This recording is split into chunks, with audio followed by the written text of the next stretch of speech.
Welcome to the Road Dog Project. This is Don Muzquiz and my canine co-host Leon. Thanks to celebrity coaches, we're hitting the road and talking to the pros that make concerts and live events happen. If you'd like to support the channel, we'd appreciate a big thumbs up, and please enjoy the episode. Today we are in Atlanta, Georgia with touring musician, musical director, producer, multi-instrumentalist, and now solo independent artist TRACY MARTIN. Just some of the artists that she has performed and toured with are Music Soul Child, Melanie Fiona, Ceelo Green, Janelle Monae, Fantasia, and a name that very few can say they have toured with, Oprah Winfrey. From her childhood playing in church to drum major at Redan High, to national TV and touring the world. With an ever-encouraging and inspiring spirit, she has mastered the art of expression through not only music, but color and hair. She is the pride of Atlanta and Stone Mountain, Georgia. She is Tracyan, better known as TRACY MARTIN.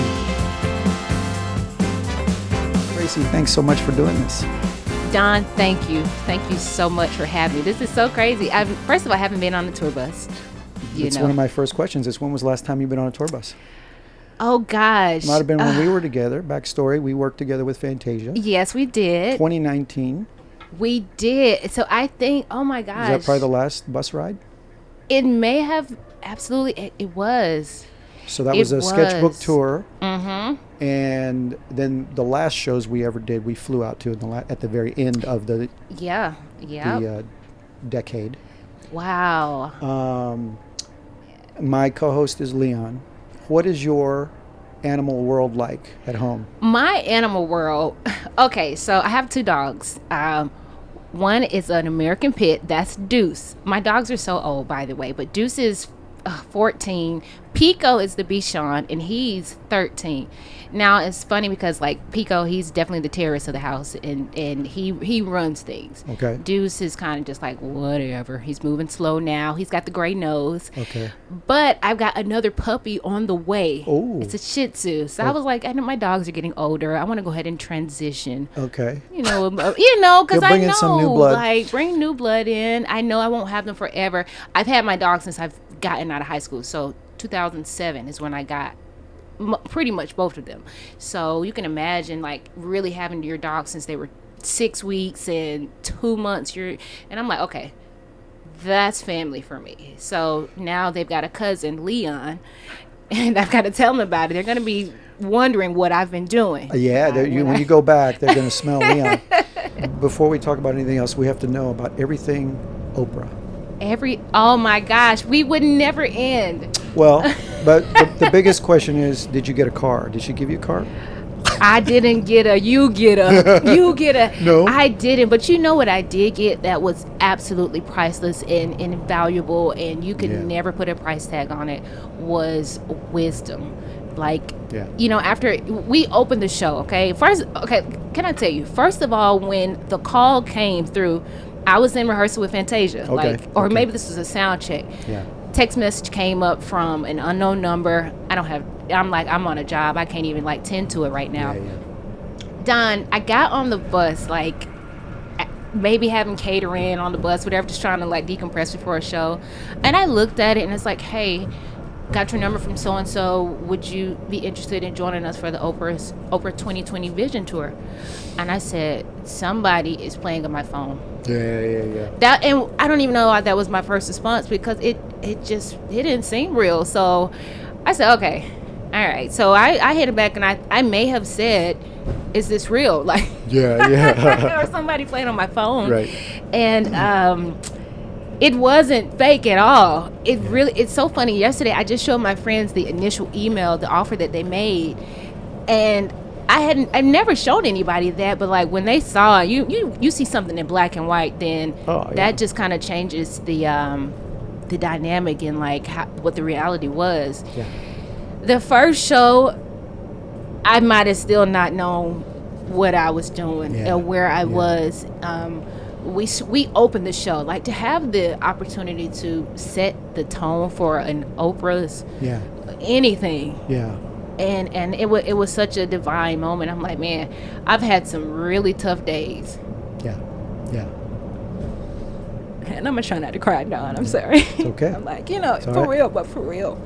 I've had some really challenging days, and it's like, well, at the end of the day, what made you most proud? And when I left Atlanta, I hopped on the plane to go play on the Oprah's 2020 Vision Tour, and every moment that challenged me up until that point was worth it. Like, Yeah. you can't get something so incredible in life without having some kind of like friction, and like by law, like you can't. And so I was like, thank you, Lord.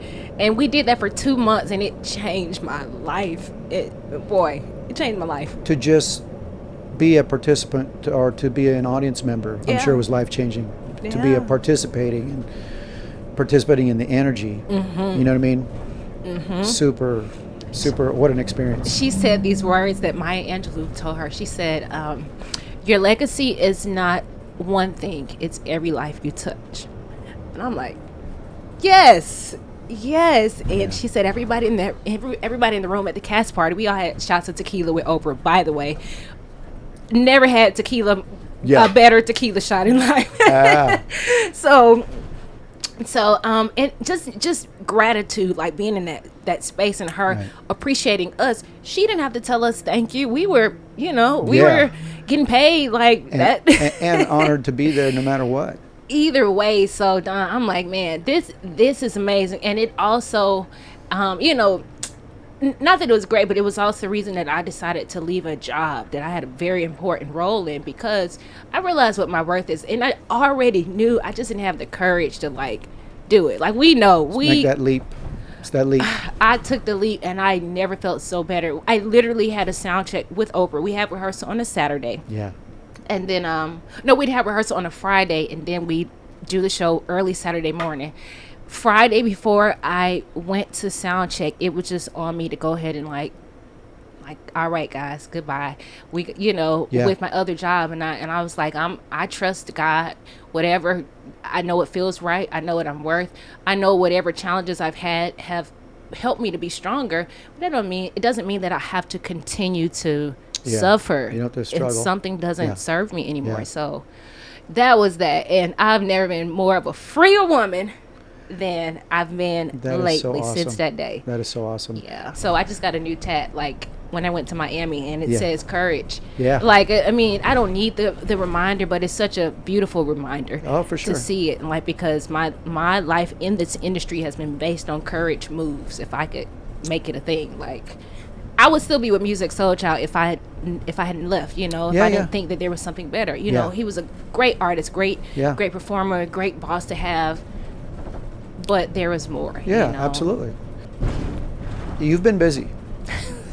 You've been busy for our industry being out of work. We figured out how to stay busy. Yes. So what is the most recent sort of live performance thing that you've been able to do? Have you been able to? Yes, Don, as of April the 22nd, I reached 12 years of touring, okay? Let me start there for time and chronologically what's going on. In those almost 12 years before it hit April, I had never done the one thing that I wanted to do as a musician, and that was to be a member of a house band for a televised award show. Yeah. In a pandemic. Yeah. I got a call to do the Urban One Honors. Yes. Very cool. That was the most incredible thing, because one, it happened in a pandemic. Like, I did my best to stay COVID free. Like, I was responsible as I could, even with people being responsible, some people still got it, but I'm so grateful. Our music director, Kim Burse, she led everything. And first of all, Kim Burse and I hope I'm not getting ahead of myself, Kim Burse is such an inspiration to me personally. She is one of the most successful women music directors that I've been able to at least lay my eyes on. If there's somebody before her, I just don't know them personally. Yeah. But I know Kim. Kim was Sierra's music director and J-Lo, like, creative director. Yeah. And I'm like, she's doing so much. I want to be able to do that. But I had somebody to, be the representation of that area. The mentor. And She she's took blazing me a in. trail. Yes, Yeah. such a trailblazer, and she's a living legend. Like, if I've given her flowers every time I see her, a living legend, and she's so cool. So cool. She does so many things, and for so many huge artists, Yeah. and behind so many things that doesn't get a lot of credit for, I don't think. Yes, because you worked with her, Yeah, right? with Fantasia. Yeah, it's okay. That What too. do you think that you would have ever done had you not pursued music? Okay, can I answer this in two parts? Take your time.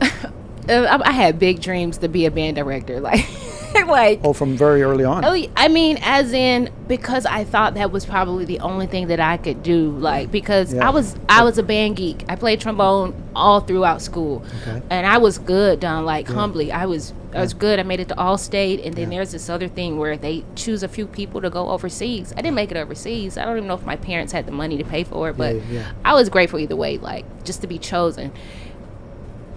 I decided I was gonna go to FAMU. That's my parents' alma mater. And then, like, around 11th grade, I started gigging, like, gigging. Yeah. And you're like, there's something else.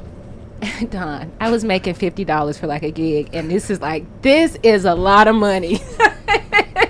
It still is for musicians you playing know. downtown. But it's like when you're in high school and you don't have bills, Oh, yeah. I was hustling. Profit and- margin is a little higher. Oh my gosh.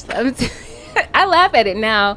I was like, wait, these teachers want me to do homework and I'm gigging like Yeah. I'm a professional. So Oh, yeah. that was the thing. And then at that moment I started changing my mind. And I was like, well, then maybe it's just not a band director. Like, and then, like, I was drum major too. So, Yeah. which I'll talk about a little Yes, later. sure. But I was burnt out, like, from there. Like, Yeah, this is yeah. too much band. But so doing the live performing and things like that's when you started to say, there might be something else. There might be something else, because that's all I knew. And a part of me kind of wanted to do something in the medical field, like be a veterinarian or a neonatologist. Okay. But I figured it out. I don't have the courage to, like, euthanize anything. And I mean, that's just kind of always where I'd go to. Euthanize. I didn't know what you were saying at first. Yeah. I actually had a band scholarship to Alabama State, and I still have the papers, but it would have required me to be in band. And so I literally, like you said, I was just started transitioning, like, there's something more than just being a band director. Yeah. So I never decided on what it was that I wanted to do, but I just decided it wasn't going to be limited to a band director. Before you get too far, growing up at a younger age, was anybody else in your family musicians? How did music come into your house? Pat and Marcus Martin. Pat, your mom and doppelganger or twin. Yes, Yeah. it's so funny. People's like, that's your sister, right? I'm Yep. like, no. Yeah. I mean, if you want it to be, but no, she's just got good genes. She looks great. And my dad, who's also 64, and both of them Yeah. are 64, they look amazing. Yeah, and, absolutely. They met at FAMU in the choir. Okay. My mom, first of all, my grandfather, or my mom's father, Yeah. he was a pastor. I come from a lineage of pastors, ministers, so Okay, that was okay. my upbringing. So she actually played organ in her church. Now, here is the answer to the question. Well, did she teach me? She did not. She stopped very early on, and it just wasn't her niche, to keep it going. So I essentially was like the only musician in my family. But because my parents were my pastors, I started playing in church when I was 10. I started on drums. Okay. But before that happened, when I was born, I have to show you a picture, Don. Sure. My hands were like this, and my mom said, she's got piano fingers when I was born. It's the craziest phenomenon, because I'm like, oh, God. They're the ones who noticed the gift. And then they also saw that, well, this gift needs to be nurtured. Sure. And, they couldn't help me kind of hone it. So they sent me to the Gospel Music Institute. So, like, for real, my very first teacher's name was Fred. Okay. And then Fred was like, I can't teach her anything else after, like, a year. So they moved me over to Eli Troford, who was my piano organ teacher. I was Okay. with him a year. Okay. And then piano lessons stopped for me from there, because I wanted to stay in band, and I couldn't do Couldn't keep piano up? lessons Yeah. and do marching band. Okay. So So trombone in the high school band. Yep. And when did you become drum major? I became drum major my junior year. And it's so crazy. Like, the drum majors there, like my head drum major saw that I was really good. So they actually started training me in 9th grade. Oh, wow. To be drum major. I had favor with them. I didn't give them any money for it, or but that for me, I go back now, like being music director for a few artists and seeing how the role of drum major like prepared me to do all of the things I'm having to do now. Like we have in the South, like marching band, it's a culture. Like it's a whole thing. Serious. Like, and I've checked out your high school online. I can only imagine. When it was no different when you were there, but serious. As a matter of fact, this is Reading High School. This is my real stomping grounds and how it went down. And it's so like when I was in high school, like they didn't even have this extra side of the building. We were in trailers. We were having full on class in a trailer because our school was overpopulated. Oh, wow. So like ninth grade. Happens a lot. They put all these portable buildings. Portable. So man, Reading High School, it's funny because this school, it used to not have any windows. So like that was the going joke that y'all ain't got no windows, y'all in jail. I'm like, no, we're not. And now they've got windows, so I'm a little jealous now. I see. So is there any other significant talent that Redan has produced besides yourself? There are, yes. Thank you, Don. Yeah. There are, and I can't call them. I know there's a rapper named Sadell. There's also, and I can't think of his name either, but someone from the, I guess, Major League Baseball. Somebody made it from a baseball team, and I don't know about baseball. Okay. But there have been a lot of people that have come out of here. Is your music education in high school and being a drum major, do you junior and senior? Junior and senior year. Okay. Yes. That was just preparing you. That was another little step in your journey. It was another step in my journey in leadership. I failed to mention I was also the assistant gospel choir director while I was drum major. And I don't know to this day what you were thinking. What I was thinking, how I managed like the things, because I was also still gigging. You know, don't forget that. Oh like, my gosh. So I remember running back from the band room to like the choir room. I mean, chorus was like right next door to band. But we did it, and Mr. Moore, Lorenzo Moore was the band director. He I feel like he still works here. I feel like it's been 30 years, but he is such a man of character. And if nothing else, he wasn't trying to teach us to be the best trumpet, trombone, or whatever percussionist. He just wanted us to be able to survive and have character. Like, and it was such a I don't know, pivotal time in my life. You know, you're kind of transitioning to adulthood. You need real lessons, not just how to do a math problem and solve it. Like, no, that's life stuff. No, real life skills. And he was the one, and he thank God for him, because he was gracious enough to let me tip out of band rehearsal so I could go to choir rehearsal. And I was head drum major, so you know, it's like you know, you need to be in place. It wasn't that. He allowed me to thrive and multitask, because we do that as adults anyway. So shout out to Mr. Moore. I love you, Mr. Moore. There you go. But it was good. But again, drum major really prepared me for a moment of life that I never knew was coming. So and it wasn't even just about leading. It was a matter of how to be on time, you know, how to multitask, how to be organized, and how to teach. Because for us as drum major, not only are we marching on the field and leading the band, during band rehearsals, we may have to break down a rhythm, you know. Not only for breaking down rhythms, I need to be able to read the flute part as well as I do the trumpet, trombone, clarinet, saxophone, and I need to know what the transposing keys are like. And I'm like, what? Like, so all the while, I was still playing. So since I was with the gospel choir, my high school graduation, which was at the Georgia Dome, which is no longer here. I cannot believe they demolished the Georgia Dome. And it's the Mercedes-Benz, which is also awesome. But like, I'm like, that used to be where I graduated. A lot of memories for that so venue. Man, Georgia Dome. But gospel choir, we played our senior song. Like, I marched, then I left out so I could get ready. I brought my keyboard to the Georgia Dome, so I, had to be there earlier than usual, getting around, lugging the keyboard, and I don't think I had to carry it myself, but I was committed to really doing all that I could do at the time, Don. Yeah. And it felt great. Little did I know it would help me with all that I'm Sure. doing now. Yeah. Coming out of high school, Omnitech. Yes, Omnitech. What led you there? Pat Martin, my mom. Okay. So, first of all, I just want to thank my parents who were not so stuck on tradition, because I told my parents, I said, I don't want to go to college. Yeah. And for a lot of students, kids, their parents may have not even had the chance or opportunity to go to school, so they're wanting to live their dreams through their children's lives. I'm like, that's the wrong thing to do. Yeah. I don't have kids, I got dogs, but I know it's wrong. So my parents were so understanding, and as pastors, furthermore, you're thinking, oh no, you're gonna take your butt to a school and get a degree. And so my mom was sitting at work one day and she saw this commercial about Omnitech. Hey, if you want to learn coding or if you want to get into music engineering, whatever the commercial said. Yeah. So I was like, okay, Mom, I can still remember. I used to live in a neighborhood over there called Hidden Hills. I can remember when my mom showed me the information about Omnitech Institute. I said, okay.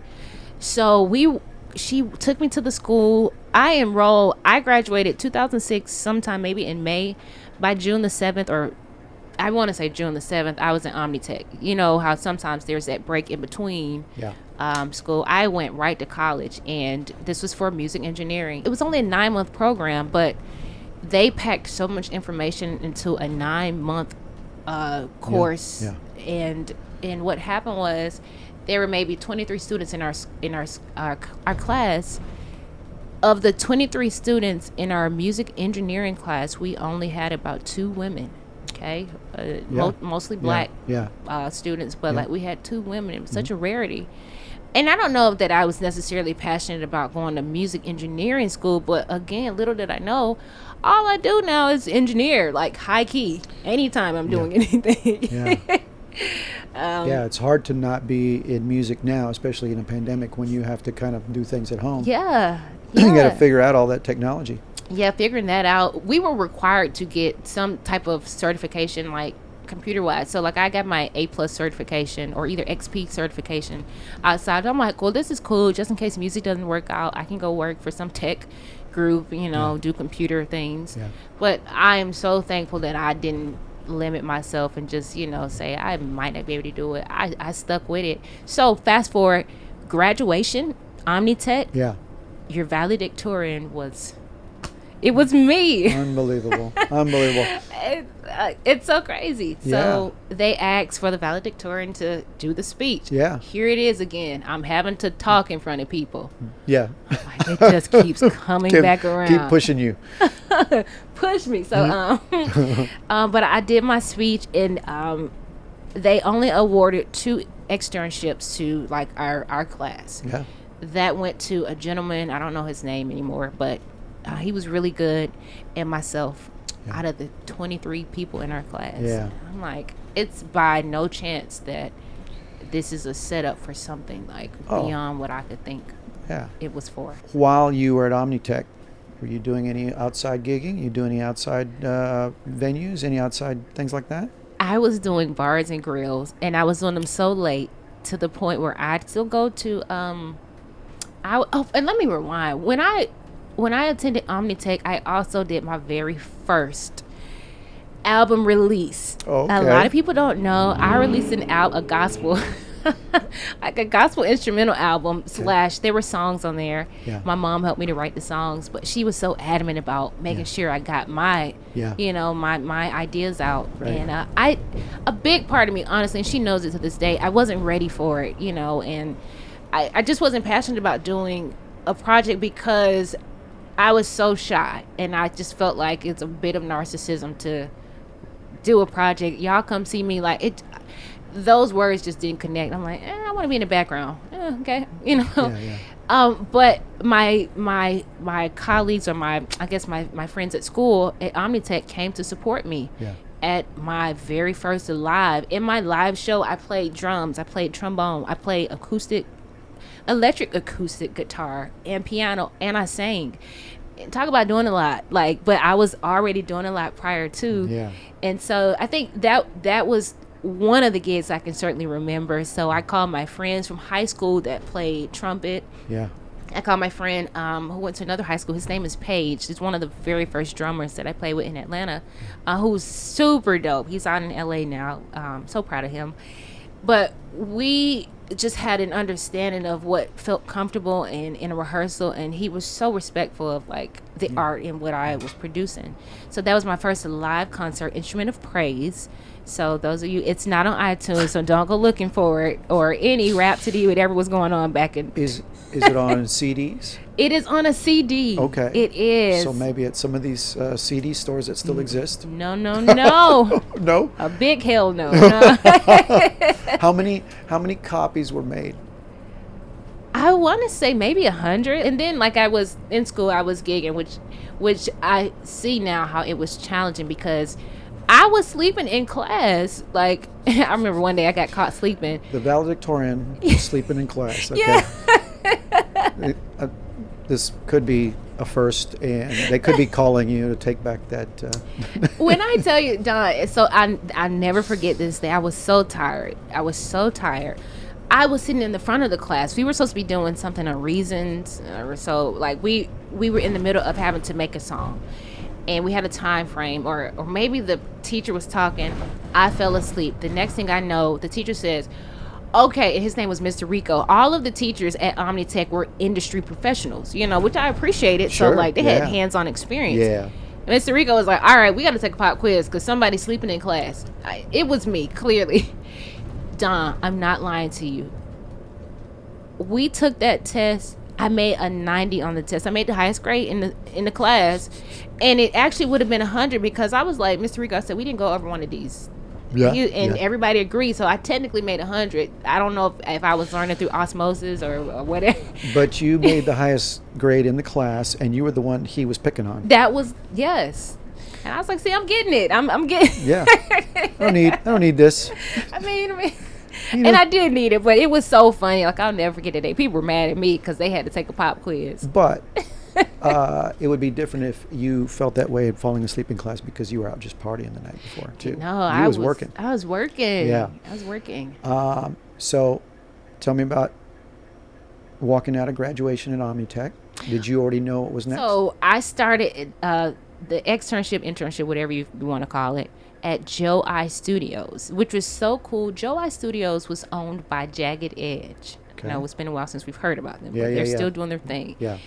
So literally, Jagged Edge was in there every day. Wingo, Kyle, and I can't think of the other two right now. Wingo, Kyle were the ones that I could remember the most. And I was just doing coffee runs. I wasn't engineering. I mean, it's just straight up intern. Yeah. I was driving to McDonald's to get breakfast. I was cleaning the studios. Was this before you graduated? Or This you is were, after I okay, graduated. okay. This You were was the just trying to assignment. finding a way in. Yeah, and I guess that's what we had to start with. They actually set us up to go to Joe Y. Okay, great. Which was great, because I don't know how else I would have walked up in the studio yeah, I just graduated as music engineering. So Yeah. So it was a nice, transition. I will say they took care of us. The principal was Mr. Lester. Yeah. And so he was great about making sure he checked on everybody once we graduated. Yeah. So literally done day 3. I'm around keyboards. I'm around music. Yeah. And so I tell one of the producers, his name was Blue. He goes by Blue Rocks, which I still see on Instagram today. I said, hey, I play keyboard. Yeah. And now this is when I'm getting a little bit more comfortable with talking and, just chatting with people and just hey, this is what I have to offer. I said, if you guys ever need some chords here and there. Yeah. He's like, really? Okay, cool. I went back to cleaning, doing trash runs, whatever. Nothing else happened. By the end of that third day, for real, I was in the studio playing keys. And they called you and said, "Can you do something?" And I never stopped. I never did another coffee run or Awesome. whatever Awesome. your due diligence is from that day. Yeah. Did that start turning into some income? No, because I wasn't business savvy, so Yeah, I'm probably on they were record taking now. advantage of the situation, but you know what? You were learning still. I was learning, and I was just happy to be like working with Jagged Edge, like on some ideas, and then they started doing their own little thing, and I'm like, I was maybe, because now I'm 18. Well, I'm 19 at the time now. Working at Joe I Studios. Yeah. Never really got back into engineering, like at least like in the studio, which I was totally fine with. Like, let me just do what I know how to do on keys. But what it did, that then kind of set me up for like producing my own thing, because I didn't have any kind of DAWs. I didn't have Reason, couldn't afford Reason, Pro Tools, Logic, or Ableton, whatever was around. Cubase, I feel like Cubase was like the thing. I remember Cubase, yeah. And I think at that time, then I started transitioning more into live music. Like that was the turn for me. Okay. When you're talking about playing the gigs and the clubs and things like that, what are some of those venues, and are they still around? Okay, staple number one is Apache. Okay. Apache was the place. Yin Yang, like all of those people, the musicians before me, like your staple Atlanta musicians, all went there for these jam sessions. And I was like, I just want to be old enough to get into Apache, because you had to be 21. That was the place. That was the place in oh God, I want to say it was there was another one that was underground, and of course it slips my mind, but it was another staple place, just as important as Apache was. But Apache for sure, like if you came to Atlanta and you were a musician and you wanted to go to a jam session, Apache closed down literally like 3 years ago. You know, but I can still say I'm experiencing the results of actually going to Apache, because I met a drummer there who was playing for Jeezy at the time. If I hadn't gone to Apache or the jam sessions that happened, I would have never met this guy. This guy is the one who said, hey, Tracy, Music Soul Child is looking for an all-female band. And so, like, connecting. So tell me about your first thing that you could call a break in the real music business. Okay, so the year was 2008. Okay. Sometime around November. This is when and my friend's name is Stan Ingram, phenomenal drummer. He's the one who got the news that Music wanted to do like an all-female band. So, like, Don, this is about to be funny. You probably haven't heard this word in a long time, but MySpace was the social media of our time. Yeah, absolutely. Yeah, no. So I was like, you know what? I'm about to go to Music's MySpace page. And I went to his inbox and I was like, I need something that's going to get his attention. So my subject was hot female keyboardist. Now, whether or not I was hot or not, I was like, I just need him to see this. Get some attention. Gotta get some attention. And I said, okay, cool. And so then in my comment section, it went something like this. Hey, my name is TRACY MARTIN. I live in Atlanta. I'm a keyboard player. And if you ever think about doing an all-female band, I would love to be considered. As if I didn't know that he was wanting to consider doing it. Yeah.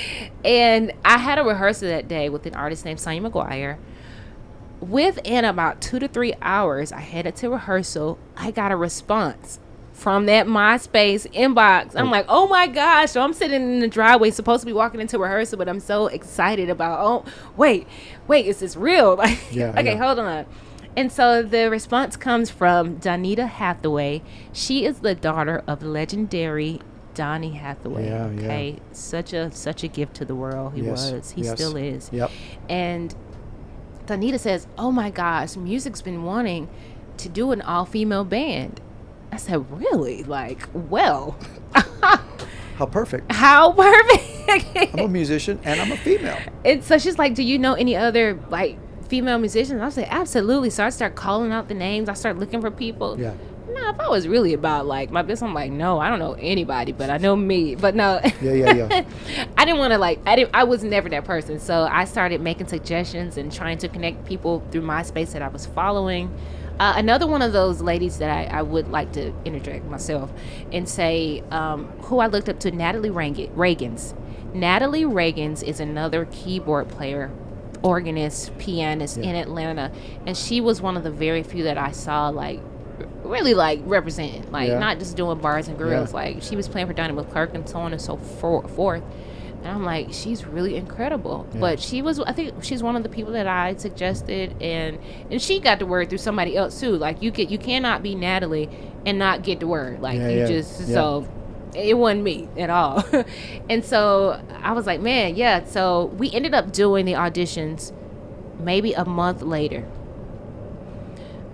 The auditions happened. We had maybe 2 or 3 songs we needed to go over. I remember wearing this bubble purple vest and some creative Rex. I love tennis shoes, so I was trying to be fly. Yeah. At this time, I had like they called me the Rooster, but I had like a mohawk that was hot fire red. Yeah. Couldn't miss me. And I was so shy. I had no stage presence whatsoever. Please get some stage presence wherever you are. If you're watching this and you don't have it, it's so important. Like, not even kidding. Like, seriously. Yeah. But I was just happy to be there. So maybe, time went on. So they started making the calls, and I didn't get it. I did not get the call. I didn't get the audition. All this momentum was going, and you saw it coming, and didn't get it. That was around November, December 2008. Approximately 4 months later, though, I started getting calls from some of the background singers and the band members who did make the band. Yeah. And I'm like, this is cool that they would even think about reaching out to me. Don, I was so green. Like, I was like, well, maybe they just want to hang out. They wanted to go to This Is It. This Is It is another restaurant in Atlanta. Okay. Get your rib tips, barbecue rib tips. Okay. It's still there? It's still here. Okay, cool. I just have to check it out. And we went to This Is It.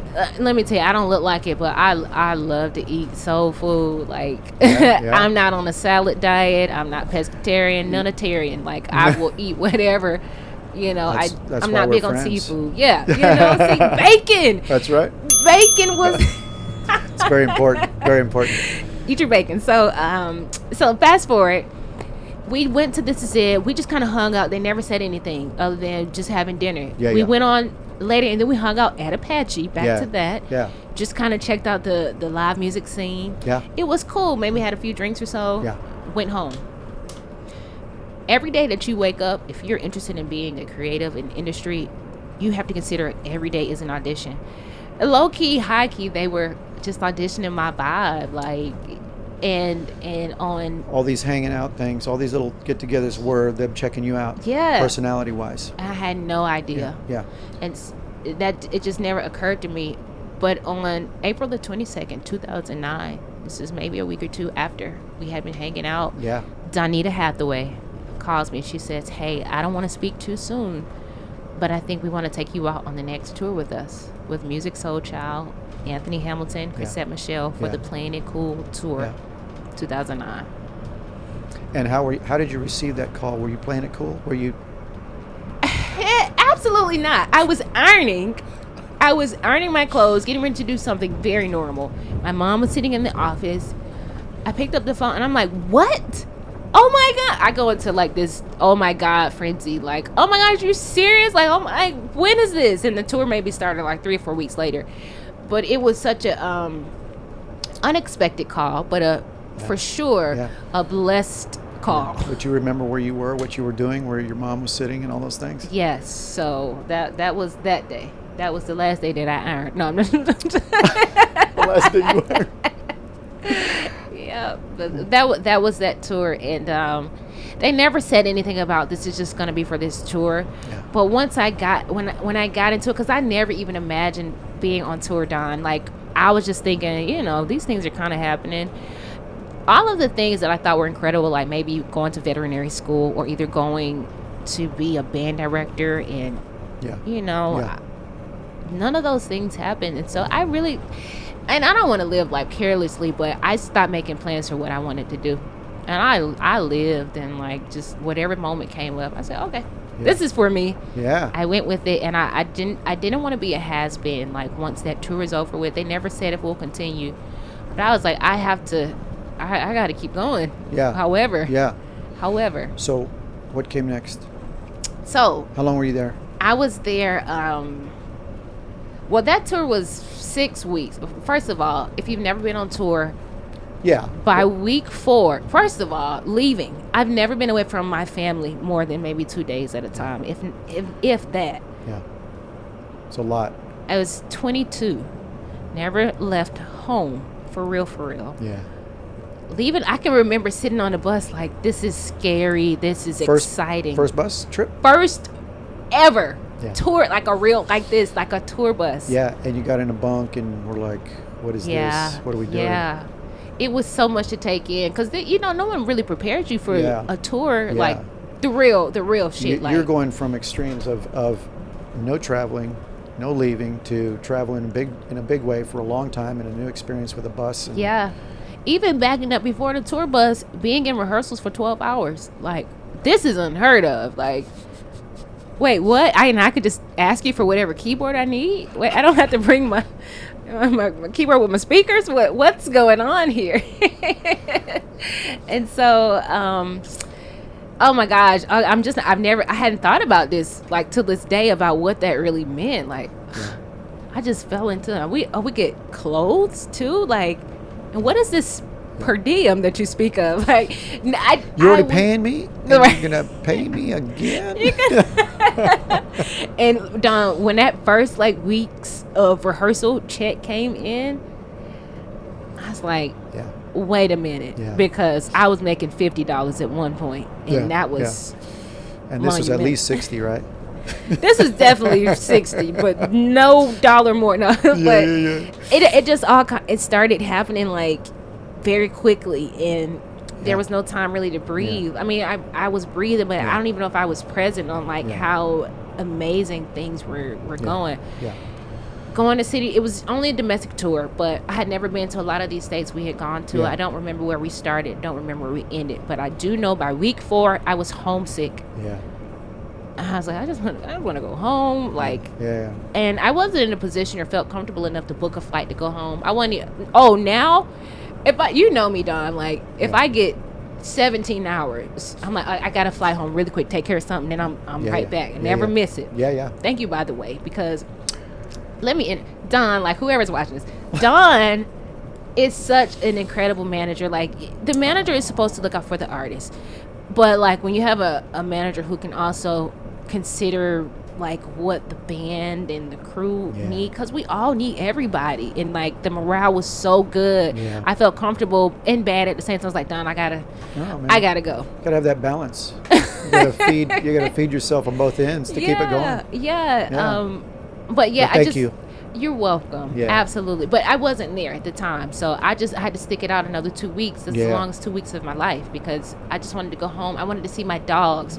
My dogs were my family. Like, I had Pico induced when I went on tour. Oh my gosh. Okay, so they've been around. You know. I just wanted to see my bathroom, like my carpet, my bed, my dresser, like. And so that was that tour. But after that, 2009. There was another audition that came up, and this was for Melanie Fiona. Okay. And it was a closed audition, but I had a message that came inviting me. I got an invite to the audition. Don, I was like, I don't know if it's a good idea for me to go to an audition for Melanie when I'm already playing with Music Soul Child. Am I being ungrateful? Or am I being unrealistic? Or am I not? And I made up in my mind I wasn't going to go, and then at the very last minute, I'm like, I'm gonna just go try it out. Don, let me tell you, like, I'm like, okay, first of all, had I not gone, I would have never gotten the gig, because I got the gig. There were 4 other guys, and what happened was, funny story, Chuck Harmony was the music director at the time. Chuck Harmony said, I need for all the singers to raise your hand so I can kind of get an account for what we got here. So all the singers raised their hand. Chuck looks at me, and he said, why are you not raising your hand? I said, well, I'm not a background singer. I look like a background singer, but I play keys. So And it was like, you could, at that moment, I guess I just didn't realize how rare it was for a woman, like, to show up at an audition and not be a background singer. Like, no. No, I'm here to play keys. So I knew that was a good icebreaker. And the way that we went up, as far as like the order of whoever wanted to play first, Chuck was like, whoever wants to get on keys first. I went like this right here, because I knew I had 0.1 seconds to get in, because I have to make an impression. Like, and by this time I had learned stage presence, even in an audition. Like, you gotta kind of have all of that stuff. Gotta like, bring it. Like, bring it there, so they know you can bring it on the other side of the stage. Sure. And so I played what I played. I don't even know it was good, Don, but the manager told me, she's like, I think I'm gonna have something for you. So that for me just kind of, when I interpreted it, I said, maybe that's another artist, maybe. I don't know. Yeah. I got the gig with Melanie Fiona. So now I have Music Soul Child, Melanie Fiona, like, just bouncing the two of them. Were you aware of who your competition was, or how many you were competing against to get the keyboard spot? For Melanie Fiona? Yeah. Yeah, because, it was a closed audition, but it was open. So everybody in the room there were 4 other men that I knew who played keys. Oh, okay.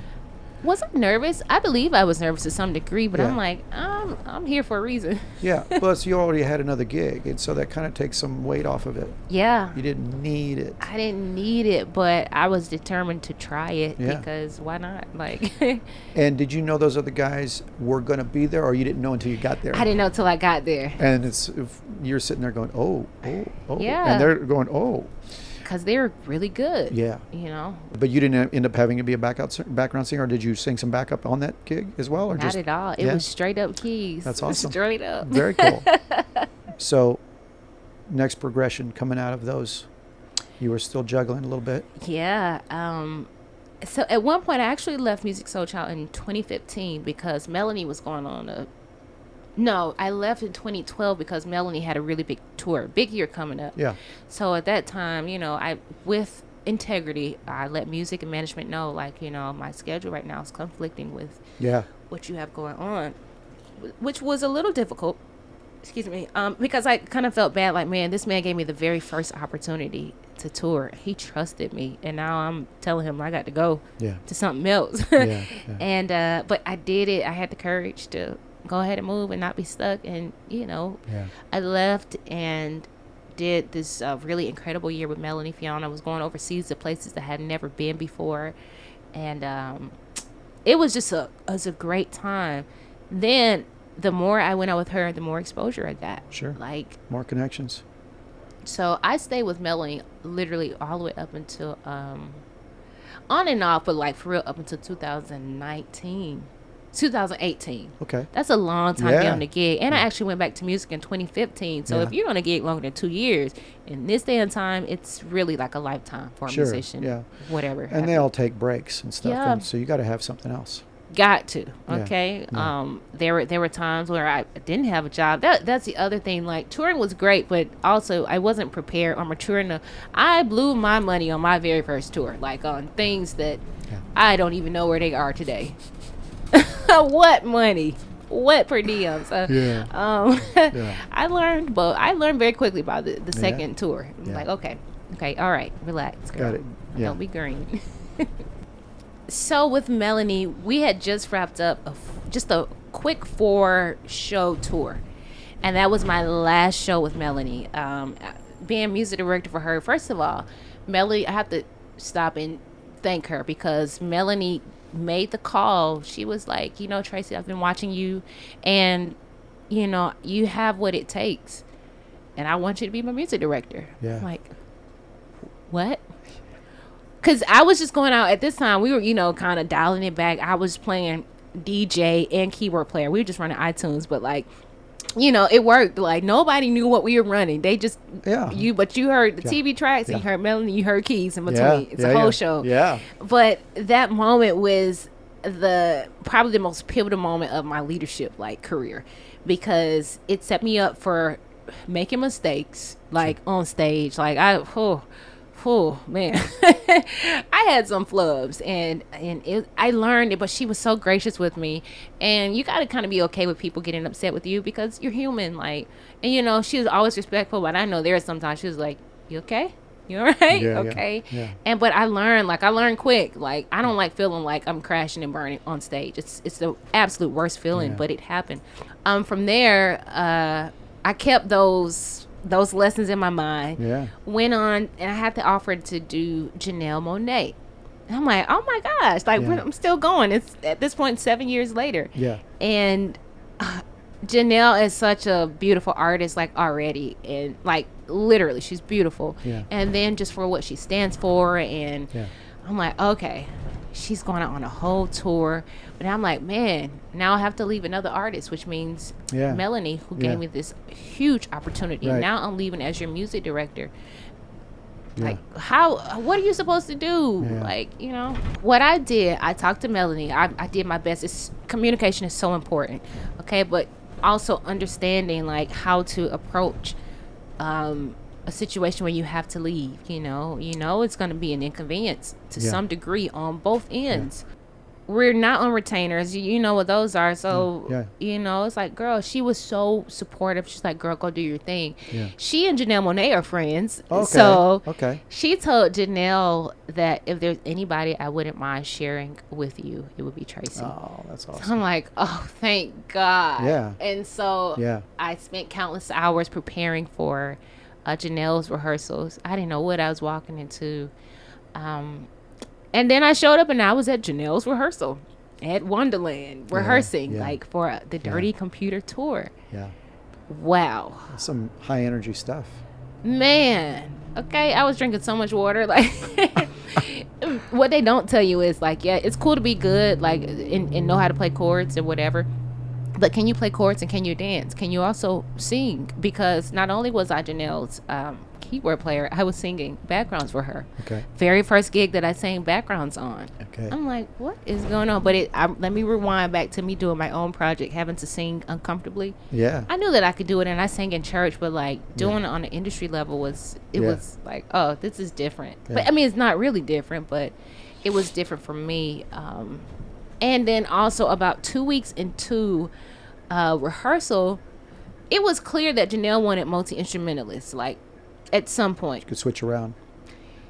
the music director said, "Hey, don't you play trombone?" I'm like, Don, I put my trombone down. Like it was dusty. Okay. It was dusty. Yeah. Yeah. But I was like, I mean, well, yeah, I could pick it back up. I mean, do we need I could still read music. Yeah. Yeah. So, but this wasn't a reading music situation, which I played by ear. Yeah. So I'm like, okay, here it is again. I'm like, I'm scared, but I'm gonna do it. Like, why not? Let's figure it out. About a week after that, they said, "Don't you play guitar?"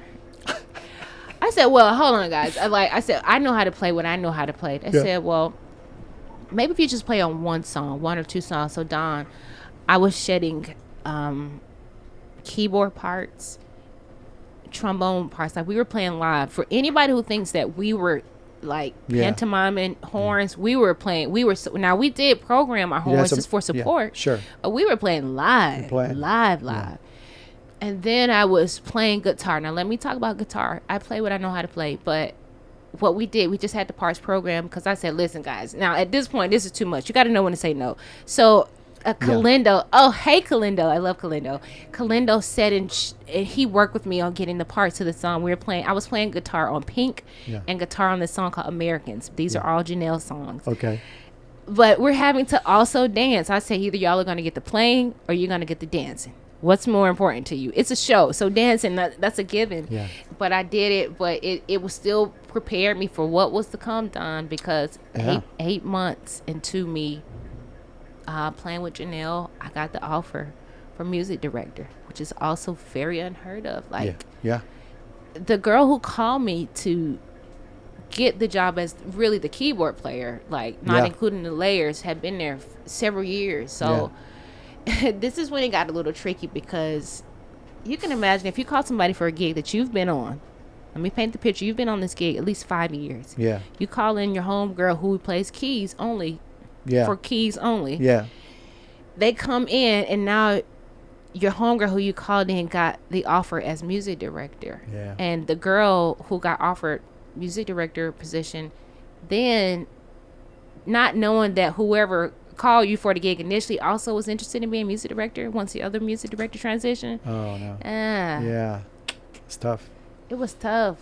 because I'm friends with her. I'm friends with her to this day, and we had to work through some things. Yeah. And when I got the call, I was happy, but I couldn't be like elated on a because I thought about that real moment. And I call her phone. I didn't text her. I said, hey, I just want to say, like, first of all, I really appreciate you for even bringing me on to this. I never saw where this was going.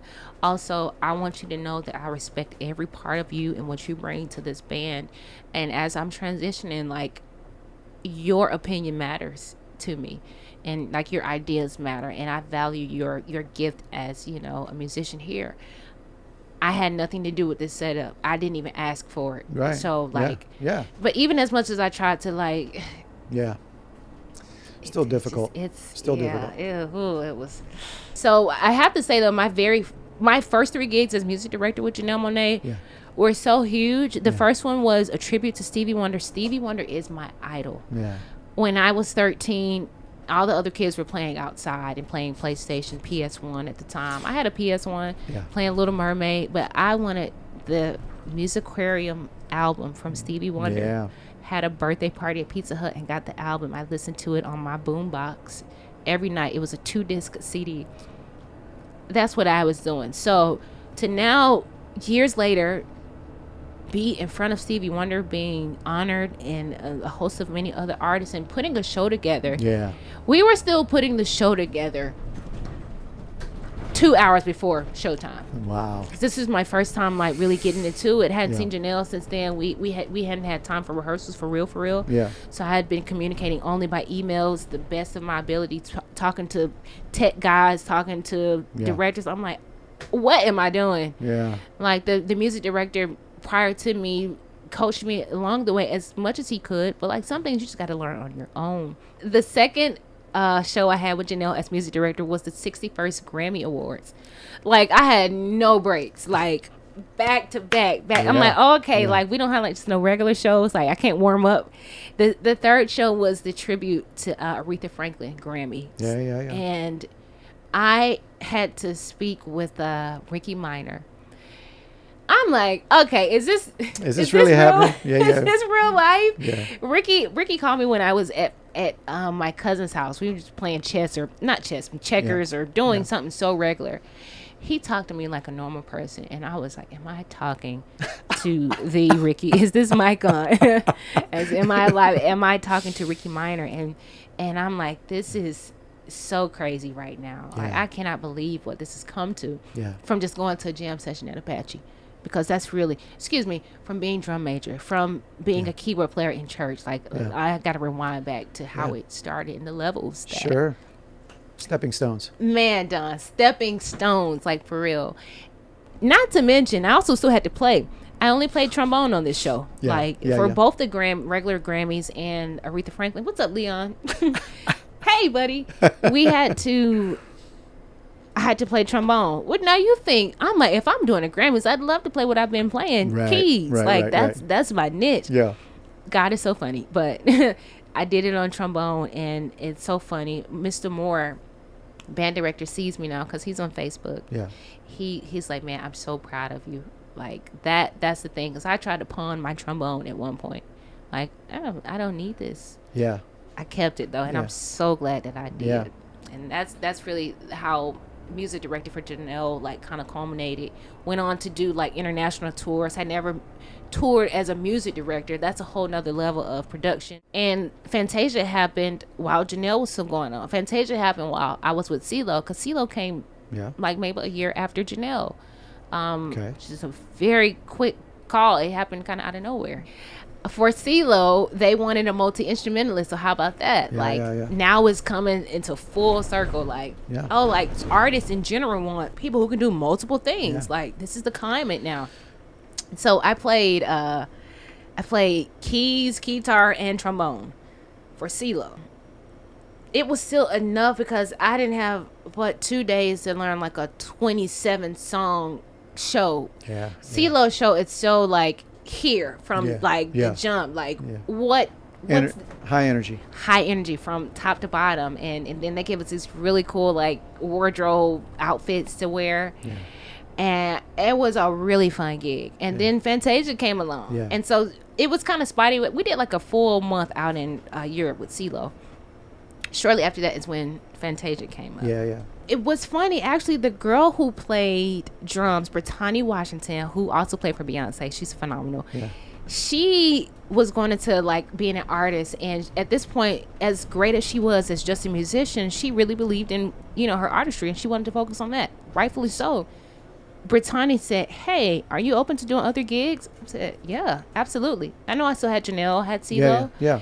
She's like, "Well, Fantasia's getting ready to go on tour, and she needs a keyboard player." Yeah. She said, "Are you open?" It was so like just casual conversation, like, well, if you want to do it, like you can. We were riding in the van to like sound check, just and you're like, I'm sure. like, yeah, just tell her I'm cool. how many instruments do you play? You play drums, guitar, trombone. Of course, I've seen you play some bass. Oh Lord Jesus! Well, yeah. Keyboards. Any other horns? So at a point in time, Yeah. I played 9 instruments. Okay, let me go through them. I can't say that I do it now, but I was but you have. consistent. I played obviously keyboards, drums, guitar, bass guitar, trombone. I had a trumpet. I had a flute. I was playing saxophone, and Wow. what is this ninth You're getting one? into reeds now. Yeah. Oh God, I can't even think of. There were 9. That was the story. I can't think of. Maybe it was Oregon, but there was like a whole separate. I played like the tuba. My little self got on the tuba, and I actually played for like a concert band. Concert band was beginning band. Yeah. Mr. Moore asked me to help out with the band at the time. Yeah. So I don't know how. Oh, Jesus. I'm sorry. I'm trying to think how did that happen. and you sing. You can and sing. I sing. Yeah. I do sing, and that's an instrument in itself. So let that be 9 for now. We can't leave out that you have an online course. Pop and piano is going to be, for sure, it's already one of the dopest courses, and let me tell you why I created it, okay? There is a void that needs to be filled. How I mentioned, they're taking music programs out of school. Yeah. I'm passionate about making sure that's still available Yeah. to our, not just our generation, because it's good for people who are just older and they just want something to do.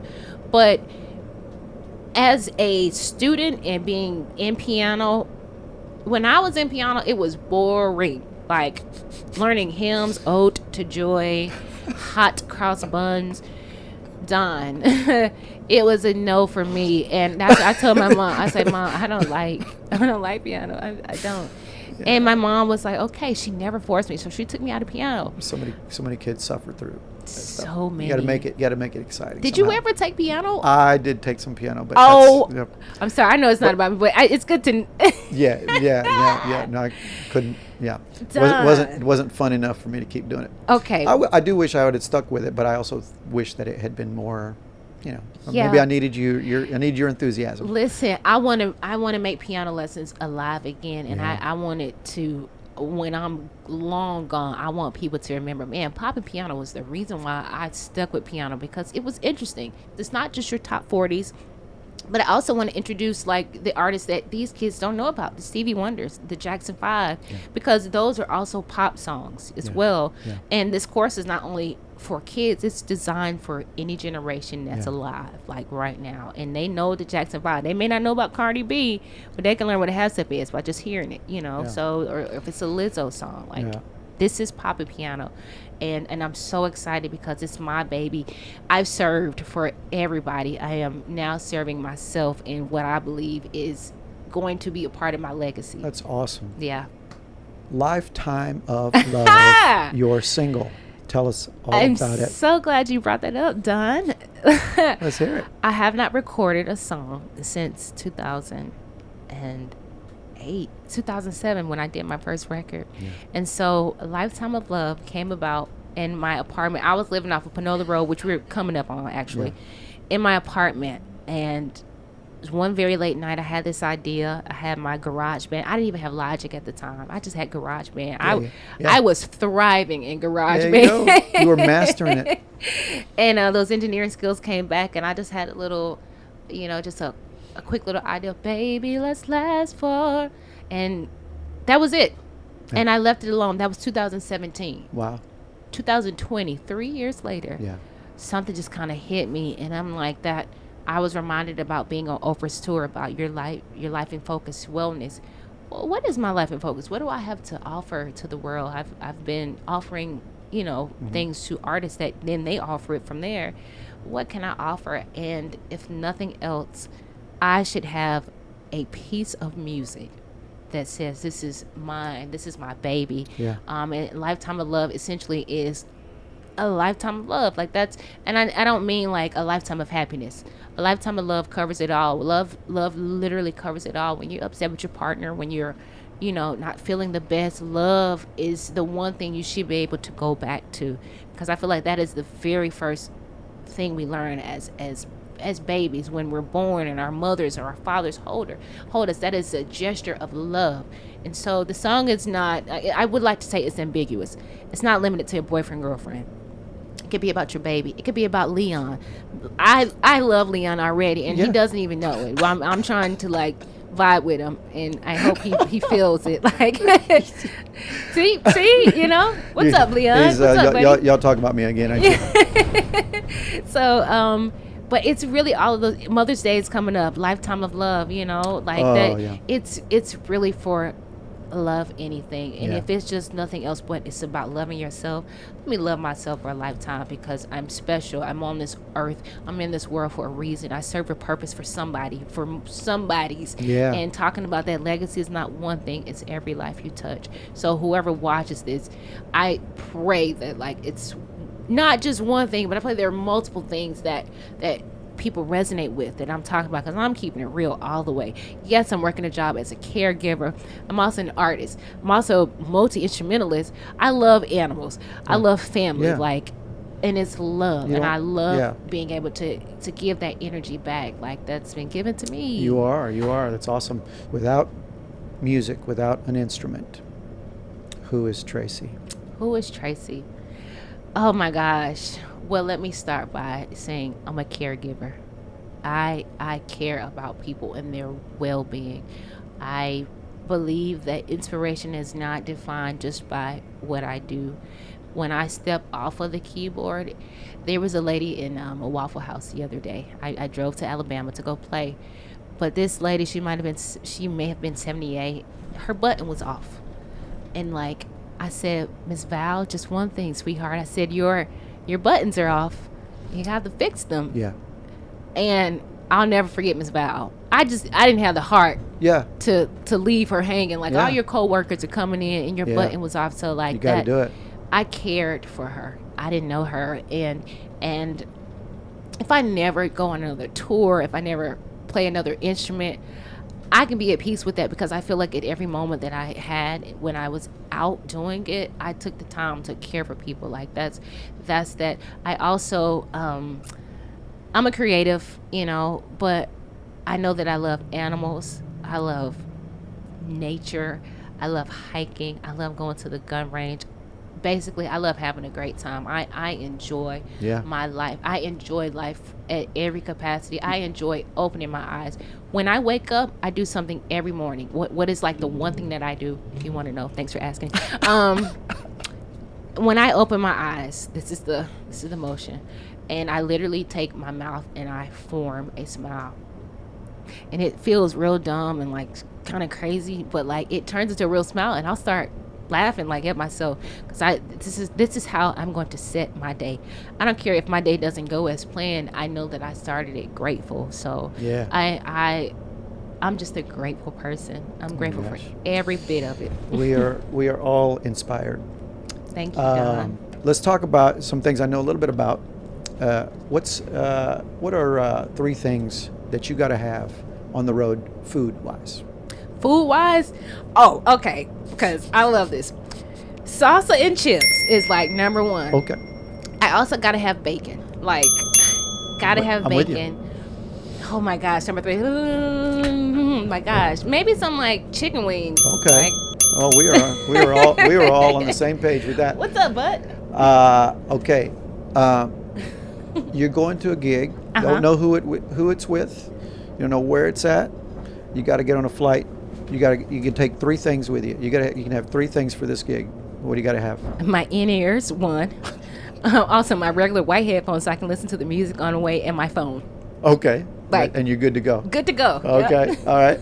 Well, it doesn't matter what instrument it is because you can play it, whatever it is. Yep.